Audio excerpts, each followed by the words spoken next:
Pessoal, continuando a nossa aula ainda, tá? Sobre a questão da população no Brasil, não é a questão populacional. Então, nós vamos trabalhar agora a relação do crescimento populacional, o chamado crescimento vegetativo, que é o quê? É o resultado, tá, gente, da subtração entre a taxa de natalidade e a taxa de mortalidade. A taxa de natalidade, gente, diz respeito ao número de nascidos vivos a cada 100 habitantes de nosso país, de um país, de um modo geral. Pois bem, já a taxa de natalidade, ela vai ver a questão do avanço de mortos, né? Natalidade, nascimento, tá? Pois bem, com relação a isso, vamos ver o seguinte, que nos últimos anos, a questão da taxa de natalidade no Brasil tem caído, como também, aliás, a taxa de mortalidade tem caído, como também a taxa de natalidade. Por quê? Por exemplo, condições de vida, a melhoria nas condições de vida das pessoas, a renda familiar que houve uma melhora. Então, isso vai haver um equilíbrio de taxa de natalidade e taxa de mortalidade, tá certo? Por exemplo, gente, nós podemos observar que nas décadas de 50, 60, 70, era muito comum as pessoas terem famílias grandes, até 80, começo de 90 ainda. Então, havia famílias grandes. Por quê? Primeiro, entendamos que a maioria das pessoas moravam na zona rural, ou seja, no interior, como nós conhecemos. Então, as pessoas que moravam na zona rural tinham famílias grandes, era normal, famílias que tinham 10 filhos, 15 filhos. Não se espantem, gente, isso era normal.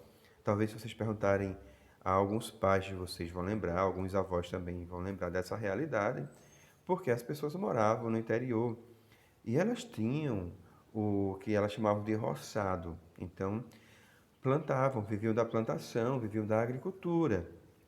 E plantando o milho, o feijão, a fava, o inhame, a macaxeira, a batata.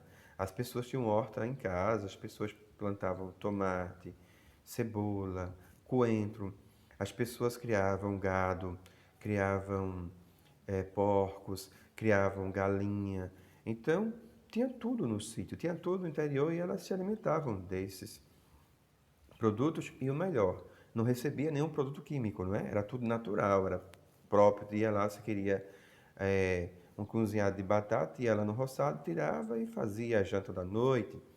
Por exemplo, mesmo na época de junho, no mês de São João, dia de São João, era muito comum as pessoas irem até o roçado, lá que eles iam quebrar milho e quebravam o milho e se preparavam os alimentos como canjica, pamonha, botava milho para assar e fazia aquela festa. Então, tinha uma vida muito mais saudável, porém, a questão de acesso a médico era mais, tinha mais dificuldades e tudo mais.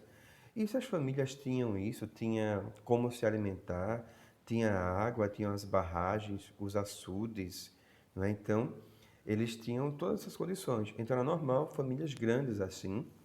Claro que depois, quando a seca vai se aproximando, aí vai aquele processo de imigração que eu falei para vocês na aula passada. Então, devido à seca, muitos começam a deixar o interior e vêm morar na cidade. É o chamado, lembram do êxodo rural? Então, vêm morar nas cidades. E quando chegam nas cidades, vão procurar empregos, não é? Nas fábricas, nas indústrias. Também muitas mulheres que eram, na maioria, a maioria do interior, donas de casa, passaram também a ir trabalhar. E com isso, quando a mulher também vai para o mercado de trabalho, vai haver a diminuição também da quantidade de nascimento. Porque a mulher agora, além de trabalhar fora, trabalha em casa. Então começa a ter cuidado, começa a se diminuir o quantitativo de filhos. Então há uma queda na taxa de natalidade. Então, com essa realidade, não é, da mulher que precisa sair para ir trabalhar, vai haver uma baixa no controle de natalidade e o envelhecimento da população brasileira.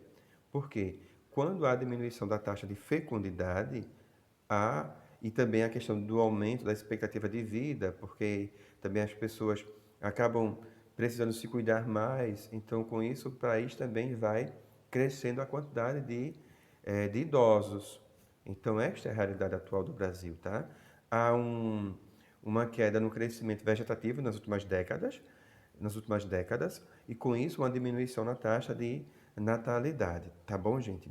Pois bem, pessoal, nós vamos parando por aqui na aula de hoje, mas na próxima aula eu continuo trabalhando com vocês ainda também essa questão da taxa de natalidade, da taxa de mortalidade, do crescimento populacional, tá certo? E eu quero pedir a vocês que façam, peguem o livro de vocês, coloquem na página 174 e 175, tem apenas 5 questões para vocês fazerem, tá bom, gente? Baseado nessa explicação que eu dei a vocês, então vocês respondam a atividade, mandem para mim na próxima aula, se cuidem e na próxima aula nos encontraremos novamente, se Deus quiser, tá bom? Até mais.